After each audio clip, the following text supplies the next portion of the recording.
আমাদের ছোট্ট মাগুনের ঘর আমি বসে রয়েছি।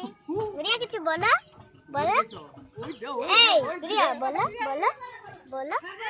গুড়িয়া কও কও এরপর মনু তো জামা নাই। তুমি বলো আজকে পিকনিক খাবা। আপনি কি কি খাবো এটা সবাইকে দেখাবো। আজকে সবাইকে দেখাবো পিকনিকে একটা চিকেন আছে, মাংস আছে, সব কিছু আছে, মাছও আছে। মাছ নেই, মাছ কি কি তোমাদের আইটেমে কি কি আছে বলো। প্রথম আমরা সন্ধ্যাবেলা টিফিন খাবো, টিফিন পুরি তরকারি। তারপরে খাবো বিরিয়ানি মাংস। বিরিয়ানি মাংস খাবো। আরে ঠিক করে বলছে। ঠিকই বলছে। হ্যাঁ ঠিক আছে। আবার পরে দেখা হচ্ছে, টাটা।